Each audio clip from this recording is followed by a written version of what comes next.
नमस्ते बच्चों, कैसे हैं आप लोग। चलिए, आशा करते हैं बहुत अच्छे होंगे। आज अपन एक नए क्वेश्चन के साथ यहाँ पे मिले हैं और ये जो प्रॉब्लम है इरोडो का ये 1.11 क्वेश्चन नंबर है। तो शुरू करते हैं।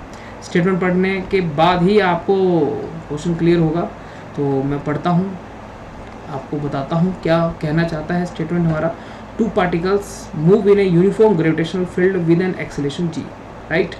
At the initial moment of the particles were located at one point and moved with velocity 3 meter per second and 4 meter per second horizontally in opposite direction। मतलब opposite direction में horizontally आप मान लो fire हुए वो दोनों particles। find the distance between the particles at the moment when their velocity vectors become mutually perpendicular। मतलब एक दूसरे के साथ कितने डिग्री का एंगल बना रहे हो, 90 डिग्री का, राइट। तो स्टेटमेंट के साथ डायग्राम जरूर बनाएं तो उससे काफ़ी आइडिया आता है। ये कह रहा है कि भाई साहब ये पार्टिकल तो आपने ऐसे 3 मीटर पर सेकेंड से फायर किया और दूसरा जो पार्टिकल है बच्चों स्टेटमेंट के हिसाब से वो 4 मीटर पर सेकेंड से। उसकी हॉरिजॉन्टल स्पीड ज़्यादा है तो उसकी हॉरिजॉन्टल रेंज भी ज़्यादा होगी, इसकी हॉरिजॉन्टल रेंज कम होगी क्योंकि इसकी स्पीड कम है।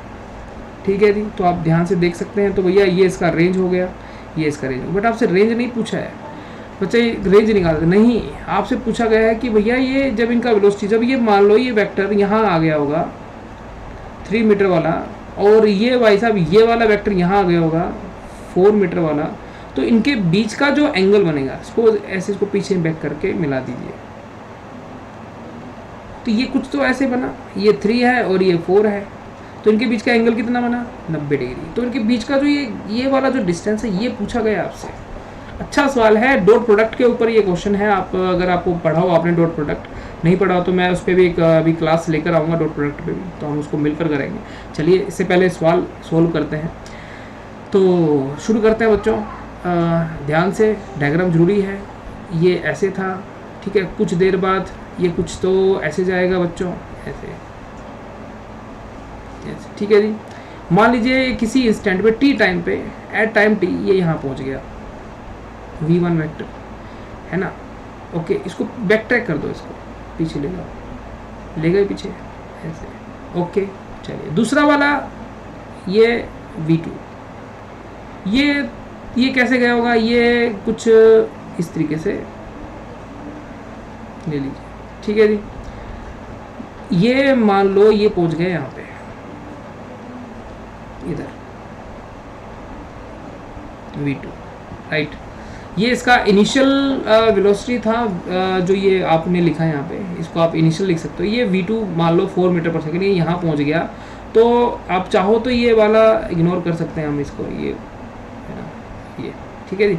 तो इसका हाँ कॉमन जो पॉइंट था दोनों का वो ये था, इसको आप ओ मान सकते हो। अब इसको भी बैक ट्रैक करेंगे तो ये बैक ट्रैक करके अगर आप देखोगे तो ये कुछ तो भाई साहब ये यहाँ पे इसको क्रॉस करता है। ये दोनों जो एंगल हैं ये हैं, सॉरी दोनों कह रहा हूँ, ये दो v1 और v2 जो एंगल बना रहे हैं इस पॉइंट पे, वो बना रहे हैं 90 degree normal mutually perpendicular to each other. तो आपसे पूछेगा ये जो दूरी है इसको मान लो आप x1 और ये जो दूरी होगी ये होगी x2। ये आपसे पूछा गया x1 प्लस x2 डिस्टेंस क्या होगा, ठीक है। तो डायग्राम आपको क्लियर हो गया। चलिए अब मुझे एक बात बताइए, जब भी हमने एक चीज़ पढ़ी है, जब भी कोई चीज़ हॉरिजॉन्टल गिरती है मतलब उसको फायर करते हैं, तो ये उसका जो टाइम है वो टाइम वर्टिकल से निकालते हैं। तो इस इंस्टेंट पे अगर आप वेलोसिटी लिखो v1 तो वो कितनी होगी, पूरी वैल्यू पुट करिए। इसमें आपका एक वेलोसिटी तो होगा i में, एक वेलोसिटी होगा j में, होगा कि नहीं होगा। इसमें एक्सेलरेशन तो है नहीं आपकी, देखो इसका ये वाला कंपोनेंट तो हो गया -3i कैप और ये वाला कंपोनेंट हो गया भाई साहब -gt j कैप। ये -gt j कैसे है, क्योंकि इक्वेशन जो होती है वो आपने पढ़ी होगी, v = u + at होती है। तो u initial velocity vertical axis में 0 है, तो भाई साहब ग्रेविटी माइनस है, तो भैया इसको ऐसे लिखा जाएगा। तो v1 कितना होगा, v1 हो जाएगा आपका -3i कैप, ठीक है, बड़ा इजी है, -gt j cap, got it. v2 का भी वैसे ही सिमिलरली लिखिए। तो v2 कितना होगा, v2 होगा vi कैप, कितना होगा इसका vi कैप भाई साहब प्लस में होगा, क्योंकि इसकी वेलोसिटी ये वाली तो ये तो हमेशा सेम रहेगी, क्योंकि ये अगर 4 है हॉरिजॉन्टल डायरेक्शन में कोई एक्सीलरेशन नहीं होगा, तो इसको आप ऐसे लिखिए पूरा।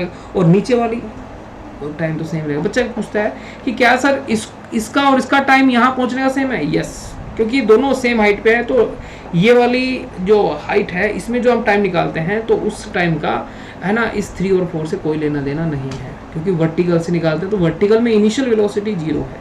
क्लियर हो गया। और यहाँ पे आप लिखिए 4i कैप, और जैसे ही आपने V I cap plus V J cap लिखा है तो इसकी ये minus G T J cap. यहाँ तक क्लियर। तो V2 हो गया आपके पास, आ गया।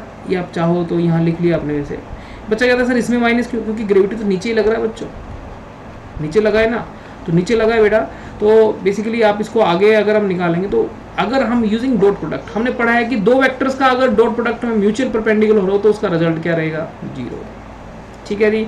तो आपने नोटिस किया एक यहाँ पे था, एक यहाँ पे था, तो इनके बीच का जो एंगल था वो 90 डिग्री था। ये V1 है और ये V2 है। तो भैया V1 की वैल्यू आप यहाँ पुट कर दीजिए -3i कैप और -GTJ कैप। ठीक है बच्चों। और यहाँ पे इसका वैल्यू पुट करेंगे तो ये हो जाएगा 4i कैप -GTJ कैप। देखो आसान हो गया ना काफ़ी, है ना। तो इज इक्वल टू 0। अब इसको आप मिला दीजिए, मिलाएंगे तो डॉट करेंगे तो आई कितना हो जाएगा? 12i cap minus. ठीक है। और इसमें ये आई कैप हट जाएगा क्योंकि आपने इसको मल्टीप्लाई कर लिया ना, तो बस इसकी वैल्यूज पुट करनी है हमें बच्चों। तो माइनस और माइनस माइनस, देखो अगर आप इसको आई को जे से करोगे तो इसका रिजल्ट 0 रहेगा, है ना, क्योंकि म्यूचुअल परपेंडिकुलर है। और ये जे डॉट जे तो इसका 1 रहेगा, तो माइनस माइनस है तो प्लस हो जाएगा बच्चों, GT स्क्वेयर। तो देखो ये आ गया, तो T कितना आ गया बच्चों? ये आ गया 12/g। और ये हो जाएगा बच्चों T is equal to √12/g। Sorry, इसमें थोड़ा लिस्टल मिस्टेक, इसमें g का भी स्क्वायर हो जाएगा, है ना। तो इसको आप ऐसे यहाँ पे भी स्क्वायर रहेगा, ऐसे g स्क्वायर, ये g स्क्वायर। तो बच्चों ये आया √12/g। g का वैल्यू 9.8 रखना, यू विल गेट टाइम। अब आपसे पूछा गया ये तो बताओ, ये डिस्टेंस पूछा है हमसे, तो ये x1 और ये x2 सिमिलर। अब मुझे बताओ ये वाला जो इसने हॉरिजॉन्टल पार्ट ट्रैवल किया कितनी स्पीड से किया? 3 स्पीड से। ठीक है जी। और टाइम कितना लगा? डिस्टेंस पूछा ना, तो आप इसको माइनस इग्नोर करो, टाइम t। अच्छा ये x2 कितना है? ये x2 कितनी स्पीड से फॉलो किया इसने? 4। और टाइम कितना लगा? वो तो सेम लगा, क्योंकि वर्टिकल का टाइम दोनों का सेम है, तो हॉरिजॉन्टल का भी सेम रहेगा। तो x1 प्लस x2 करोगे तो भैया 3 + 4, और t की वैल्यू ये रही आपकी, इसको लिख लो 12/g। ओके, तो आपका आंसर आ गया बच्चों 7 12/g। तो ये आपका हमारा डिस्टेंस आ गया इस क्वेश्चन के अंदर। ठीक है बच्चों, यही आपसे पूछा गया था, find the distance between particles at the moment when there velocity vectors becomes mutually perpendicular. तो होप सो सॉल्यूशन आपको समझ में आया होगा, आइडिया आ गया होगा। तो अपने फ्रेंड्स के साथ भी शेयर करिए। ठीक है, मिलते हैं नेक्स्ट प्रॉब्लम के साथ। ध्यान रखिए अपना, टेक केयर।